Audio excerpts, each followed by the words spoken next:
My dear friends, how are you? I hope आप सभी अच्छे होंगे और आपकी पढ़ाई भी बहुत अच्छी चल रही होगी। दोस्तों, एक चीज़ हमने सीखी है कि हमें किसी भी चीज़ से अगर डर लगता है, चाहे वो कोई सब्जेक्ट ही क्यों ना हो, तो हम उससे ना दूर भागते चले जाते हैं। तो वो हमें और ही ज़्यादा कठिन लगने लगता है। लेकिन अगर हम उससे दूर ना भागकर उस पर काम करना शुरू कर दें, तो वो अपने आप हमें सरल लगने लगेगा, इजी लगने लगेगा। ठीक है ना दोस्तों?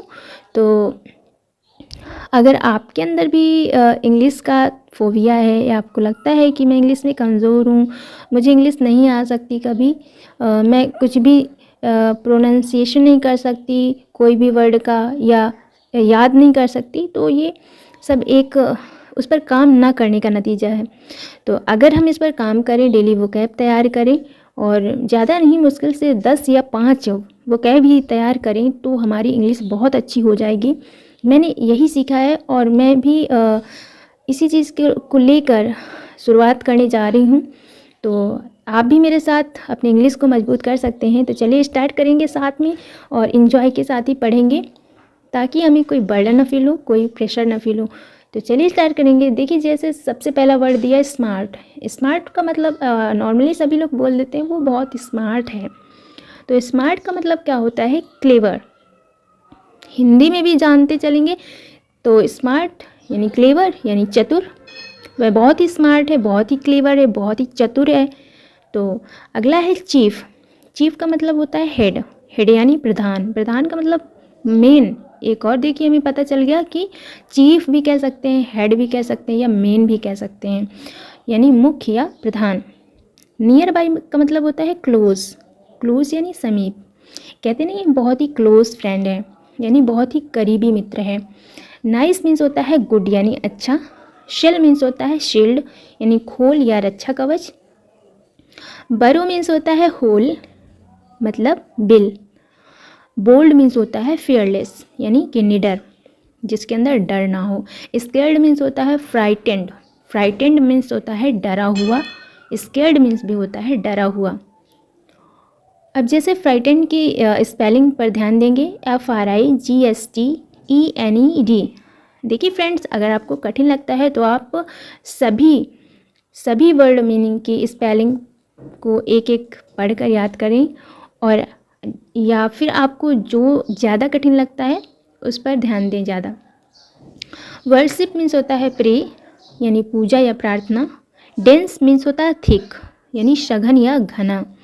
पील मीन्स होता है रिंग यानी बजना। प्रैंक मीन्स होता है मिशीफ। आजकल नॉर्मली सब लोग जानते हैं प्रैंक वीडियो बनाते हैं ना, यानी कि मजाकिया या शरारत भरे वीडियो जो बनाए जाते हैं किसी के ऊपर, तो उसी से मतलब होता है प्रैंक यानी मिशीफ यानी शरारत।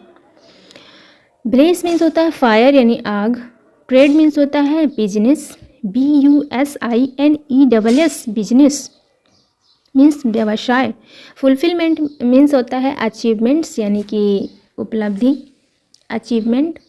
एडमायर मीन्स होता है रेस्पेक्ट यानी समादर करना। रेस्ट मीन्स होता है रिमाइंडर या शेष। जैसे हम लोग भागफल निकालते हैं ना, उस पर जो रिमाइंडर आता है, मतलब भाग देते हैं ना, तो उस पर जो रिमाइंडर बचता है उसको हम शेष कहते हैं। शेष बचा है इतना, 2 या 3 कुछ भी। तो हमें रिमाइंडर वर्ड तो पता था, लेकिन हमें रेस्ट वर्ड नहीं पता था। तो यहाँ से हम देखेंगे कि रेस्ट मीन्स भी शेष होता है, REST। होल मीन्स होता है टोटल यानी समस्त। सॉलिटरी मीन्स होता है एलोन यानी अकेला। सर्टेन मीन्स होता है पार्टिकुलर यानी विशेष। Almost means nearly. ऑलमोस्ट कहते नहीं, ऑलमोस्ट ख़त्म हो गया ये काम, यानी कि लगभग काम पूरा हो गया है। अमेज्ड मीन्स होता है शॉक्ड यानी कि भौचक्का। एनुअल मीन्स होता है ईयरली यानी कि वार्षिक।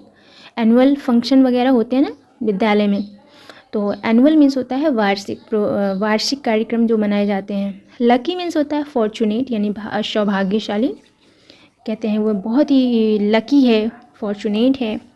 मॉडर्न मीन्स होता है अपडेटेड, किसी भी चीज़ से अपडेटेड रहना कहते नहीं हैं, तो मॉडर्न का मतलब होता है अद्यतन या आधुनिक। इमोशन मीन्स होता है फीलिंग यानी संवेदना। और हेट मीन्स होता है एभॉर, नॉर्मली हम लोग ज़्यादातर हेट वर्ड का यूज़ करते हैं, लेकिन अभौर ABHOR मीन्स भी होता है घृणा।